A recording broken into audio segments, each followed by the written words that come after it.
నందమూరి తారక రామారావు గారు జియో నెంబర్ 3ని అమల్లోకి తీసుకొచ్చారు అధ్యక్ష. తర్వాతి కాలంలో చంద్రబాబు నాయుడు గారి నాయకత్వంలో ఈ జియో నెంబర్ 3ని పూర్తిగా అమలు చేశారు అధ్యక్ష. గత వైసీపీ ప్రభుత్వంలో ఈ జియో నెంబర్ 3ని పూర్తిగా నిర్వీర్యం చేసేశారు అధ్యక్ష. వైసీపీ ప్రభుత్వ నిర్లక్ష్యం వల్ల ఈరోజు అనేక మంది గిరిజనులు, యువతి యువకులు ఈరోజు ఇబ్బంది పడే పరిస్థితి ఏర్పడింది అధ్యక్ష. గిరిజనుల అభివృద్ధి, వారి సంక్షేమం, వారి ఉద్యోగాల పట్ల శ్రద్ధ చూపించేటువంటి ప్రభుత్వం కేవలం కూటమి ప్రభుత్వం మాత్రం అధ్యక్ష. అలాగే జియో నెంబర్ 3కి సంబంధించి రేపు జరగబోయేటువంటి డిఎస్సి నోటిఫికేషన్లో కొంత వెసులుబాటు మనం ప్రభుత్వం ద్వారా కల్పించాలి అధ్యక్ష.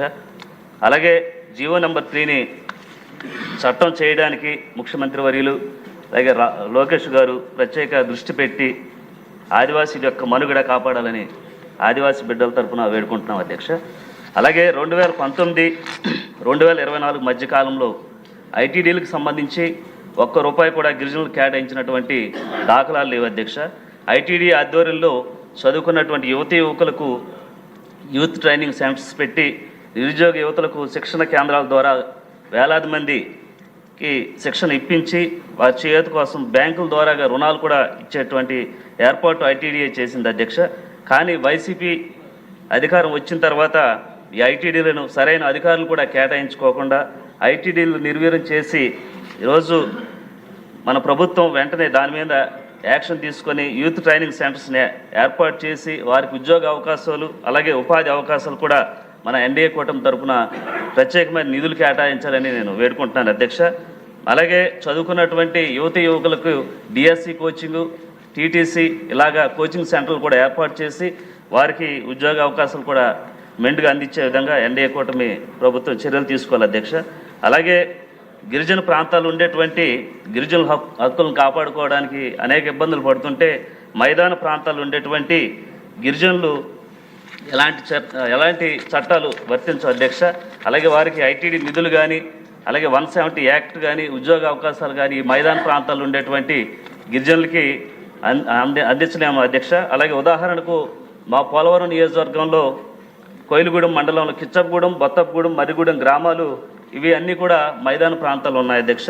వీరికి ప్రభుత్వం నుంచి ఎటువంటి గిరిజనులకి ఎటువంటి సహాయ సహకారాలు మనం అందించలేకపోతున్నాం అధ్యక్ష. అలాగే దయవుంచి ఈ మైదాన ప్రాంతంలో ఉండేటువంటి గిరిజనుల హక్కుల్ని మనం కాపాడాలంటే అక్కడ పరిధిలో ఉన్నటువంటి ఐటీడీలకి ఈ గ్రామాలని కలిపేటువంటి చర్యలు తీసుకోవాలి అధ్యక్ష.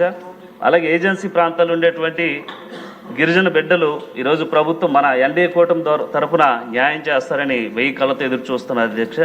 అలాగే ఈరోజు 60-70 సంవత్సరాలు బట్టి ఏజెన్సీ ప్రాంతంలో ఎక్కడ కూడా రోడ్డు లేని పరిస్థితి అధ్యక్ష.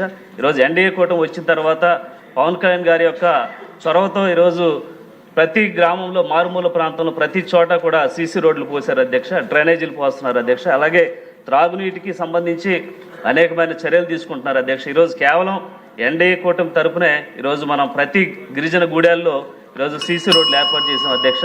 దీనికి సంబంధించి ఏంటో అడగండి బాలరాజు గారు, ఎవరు చేశారు, గొప్పగా చేశారు అనేది ప్రస్తుతానికి ఈ ప్రశ్నకు అప్రశ్న. అంటే గత ప్రభుత్వం ఏం కావాలి, మంత్రి గారి వద్ద నుంచి ఏం ఆశిస్తున్నారు, ఇది జరిగే అవకాశం ఉందా అనే ప్రశ్న రూపంలో మీరు అడగాలి. ఇలా చేసాం అలా చేసాం అనేది మంత్రి గారు చెప్తారు. అంటే గత ప్రభుత్వంలో అధ్యక్ష గిరిజన గూడాల్లో ఎక్కడ కూడా రోడ్డు